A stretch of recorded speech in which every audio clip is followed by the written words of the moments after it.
Hi Cancer, this is Jav.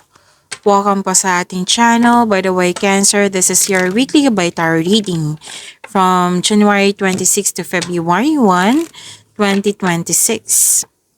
Gamitin ng reading na ito bilang gabay lamang. Tandaan, Cancer, ito po ay general reading.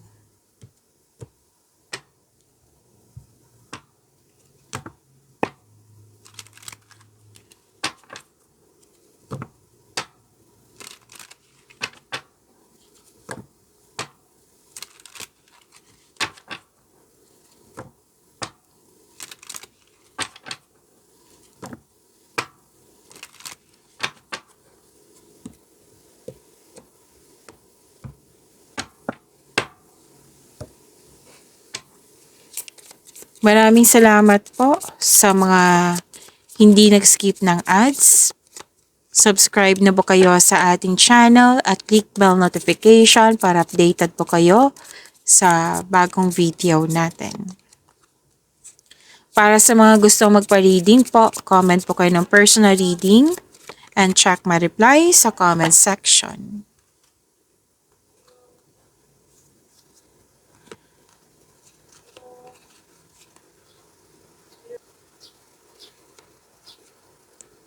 Okay.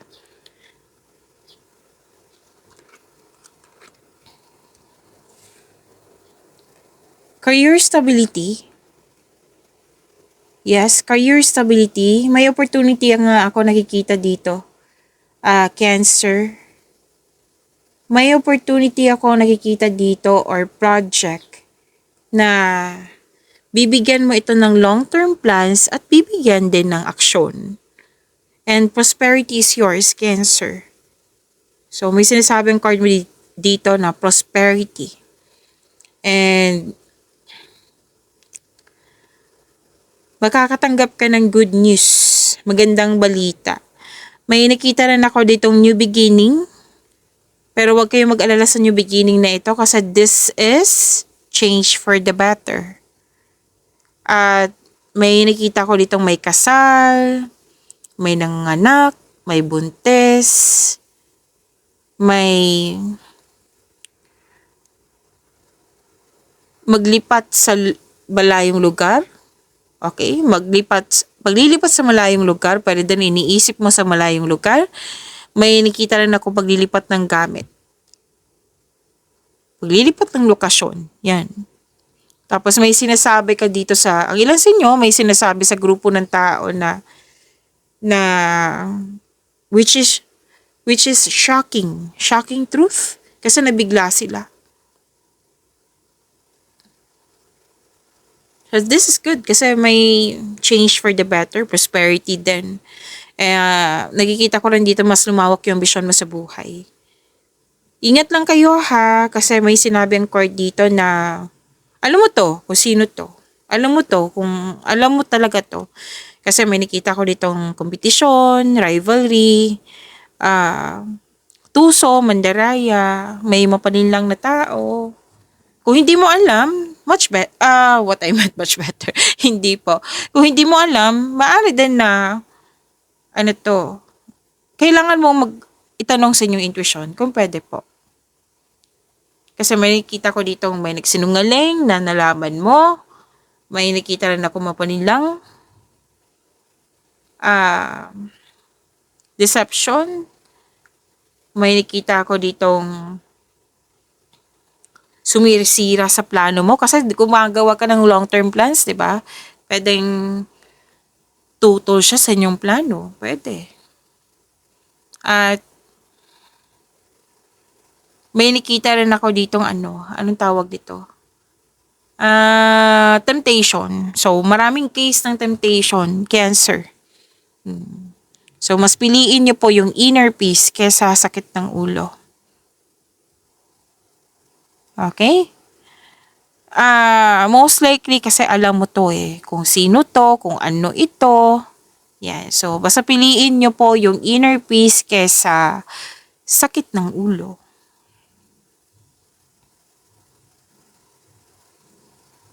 So, ingat na lang kasi may masamang intention Pwede din may nangyaring Kung sa buhay pag-ibig to, Cancer, maaari may seduction na seduction. Yan, pwede din ginawa to ng ibang tao, na natempt ka. Pwede din naman. Pero siguraduhin nyo, kung may ligawan ha, eto, this is general reading. Okay? Kasi may ibang viewer kasi na hindi tanggap. Like, wala namang nangyayari. This is general reading nga eh. So, sasabihin ko kung ano mang meron dito. Kasi may dito, seduction. See to it sa mga single dito na yung maliligaw nyo or liligawan nyo, single. Na walang connection sa ibang tao. Like, may nagsabi din sa akin ngayon na marami kayo na maliligaw sa isang tao na pwedeng for flirt lang ito na hindi siya parang kasi sinasabi ngayon pinaglaruan mo. So be careful lang.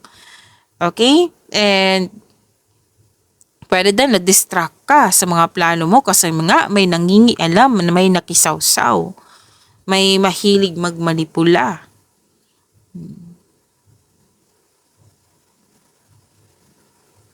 So, ingat na lang. See to it ha. Sa mga committed dyan. Committed dyan. See to it, hindi kayo ma-distract or ma-tempt.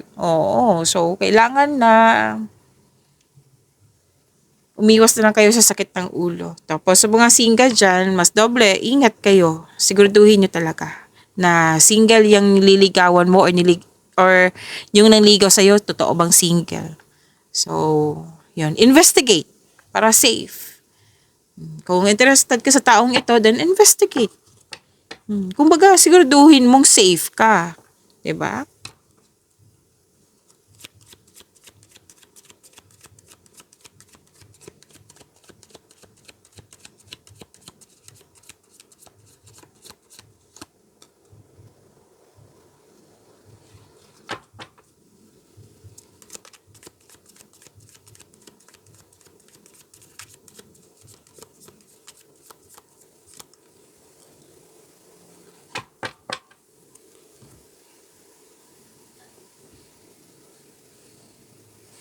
Emotional stability, empathy. Mahinahon po kayo. Matured.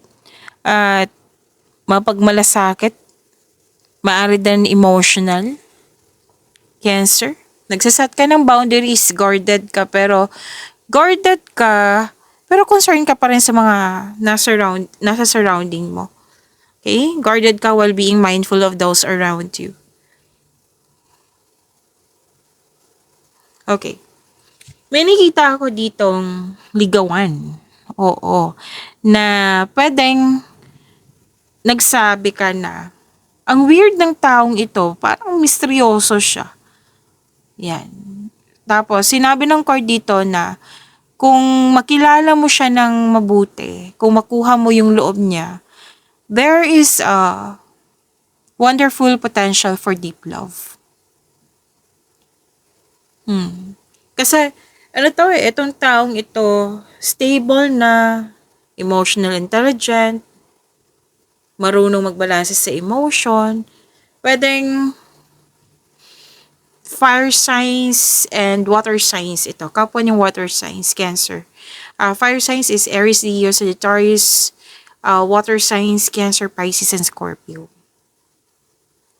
Tapos sa mga okay, baka may magtanong dito, how about may relasyon? Oo. So, may sinabi din ng card nyo dito. Kasi energy to eh. Energy to. Pwedeng sa love and romance, pwedeng sa career and money, pwedeng sa personal life. May sinabi din dito na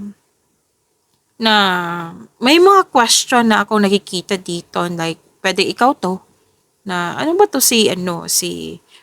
pwedeng ikaw to, pwedeng shot siya ito. Na, kasi may advice ang card dito eh, na iparamdam mo sa kanya na may malasakit ka, supportive ka sa inyong relasyon. So, this person is asking for time. time. And kailangan nyo mag-usap kasi relasyon yan, magtutulungan kayo. Hindi pwedeng, kung ikaw tong may concern nito, kailangan i-refer mo sa kanya. Kung sinabihan ka nito, kailangan nyo mag-usap. Hindi to pwedeng, hindi sana to pwedeng like, ikim-kim na lang, itatago na lang. So, bigyan ng solusyon. Okay? So, kung kayo itong sinasabihan na walang masyadong time, then give time.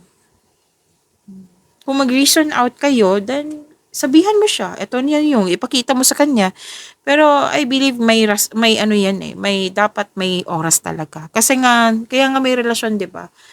Hindi lang to oras para sa iyong sarili, para din sa kapwa mo, sa pamilya, sa partner mo.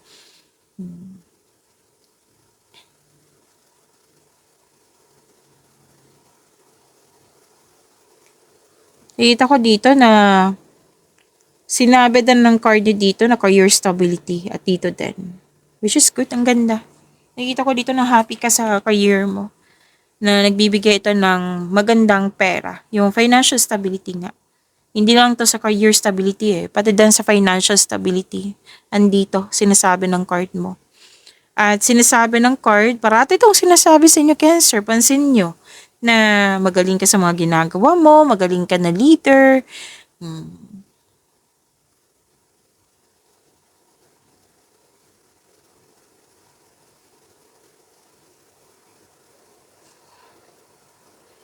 May mensahe na parating po. Itong mensahe na ito na parating, I believe, hinihintay mo to at dumating sa week na ito. So, huwag kayong mag-alala, darating pa sa ngayong week na ito. Tapos, excited ka eh. Excited kayo.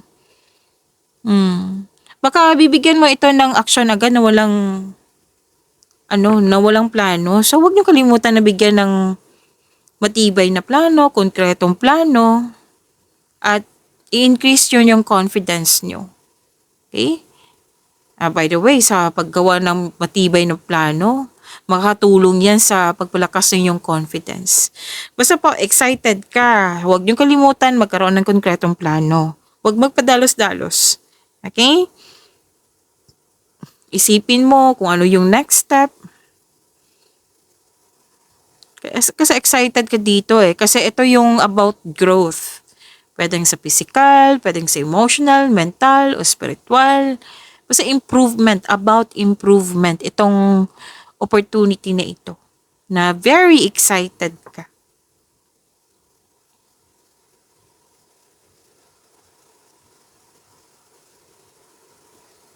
Pwede nga itong nililigawan nyo or maliligaw, pwedeng bata pa to sa'yo or youthful pang attitude.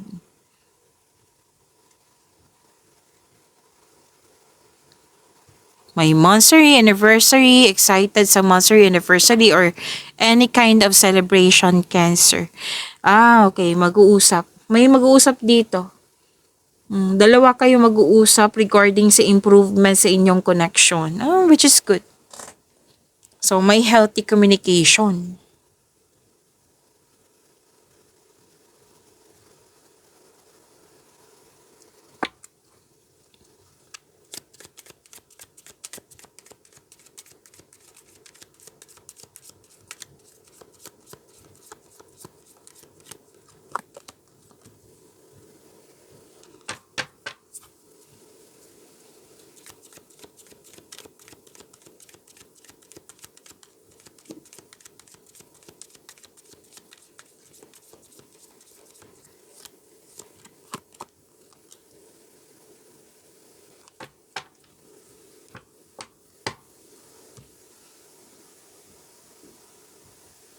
By the way, nasa career and money tayo.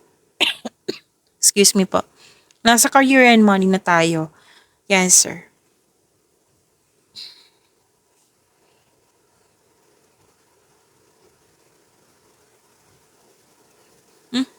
Okay. Offer or opportunity na parating sa'yo na excited ka pa rin. And I'm happy for you. Excitement, happiness din yan eh. na very excited ka na may lumabas dito from here to here na very excited ka. Kasi alam na alam mo yung gagawin mo. Itong opportunity na ito, alam na alam mo. Kaya nga excited ka eh. Sobrang busy mo. Prepare yourself, Cancer, for this week. Magiging busy ka. At may paalala ang card mo dito na i-prioritize mo yung task na may time management. O, konkretong plano na naman yung ina-ask ng card nyo dito. Karoon ng time management. Kasi mukhang may deadline, may umaasa, may promises, pwede din nag-deal. O sige, ngayong weekend, kailangan tapos na yan. Basta may nakita akong ganyan na deadline. So, just make sure you can deliver on your promises. Okay? Para hindi ka ma-pressure, time management, konkretong plano, yan ay kailangan po.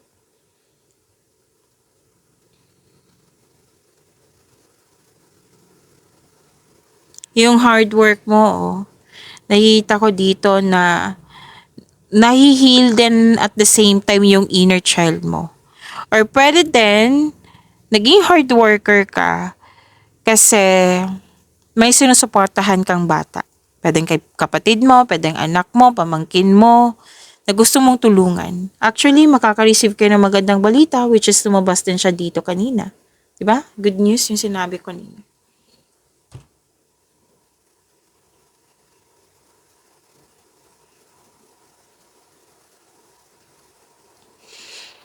Opportunities pa rin yung sinasabi ng card. Wow, Cancer.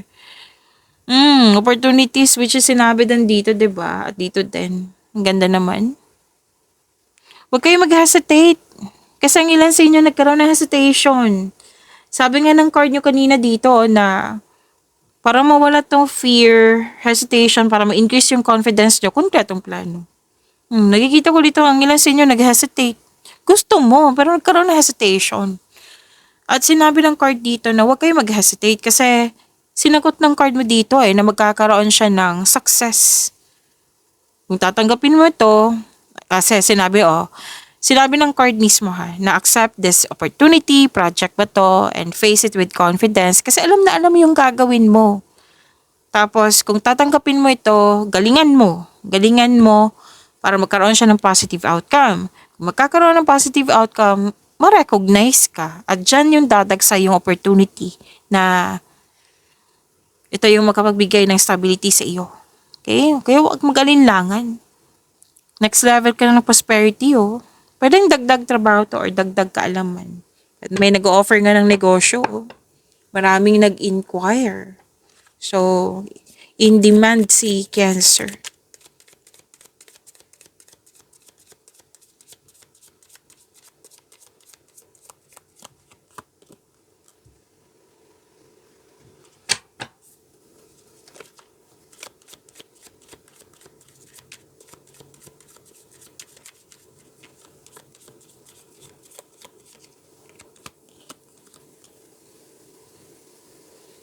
By the way, Cancer, anong tawag dito, Cancer?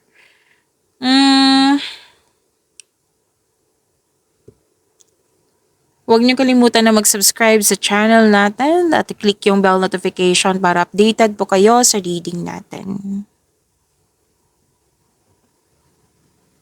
So, Six of Swords. Okay. So, lumabas din dito na may parating sa inyo na romantic partner na papasok sa inyong buhay. Pwedeng nasa harap mo na ito. Excited pa rin, no? Excitement. Excited kayo sa mga ganap ngayon for this week. May event invitation or may nag-ask sa'yo ng date. Tapos may travel din ako nakikita dito. So, excited.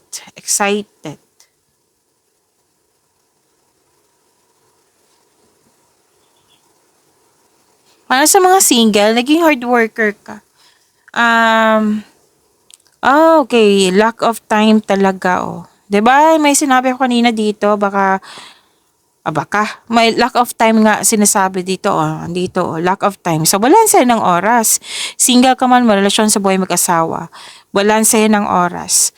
Magkaroon ng sapat na time for yourself, to your partner, to your friends, to your family. Oh, kasi may nakita na ako dito na hindi nagkaroon ng magandang nagkaroon na ng anong tawag nito? Nagkaroon na ng tampuhan, hindi nagkaroon ng pagkakaunawaan ng dahil sa lack of time. So, balansehin ay kailangan po. Pero nakita ko naman dito, magkakaayos kayo. Huwag kayong mag-alala. Magiging pabor sa'yo. Magkakaroon nga ng healing, oh. So, magkakaroon po ng healing and moving forward. Pag-imanin niyo po yung blessings sa binigay sa inyo. Cancer, see you tomorrow. Maraming salamat.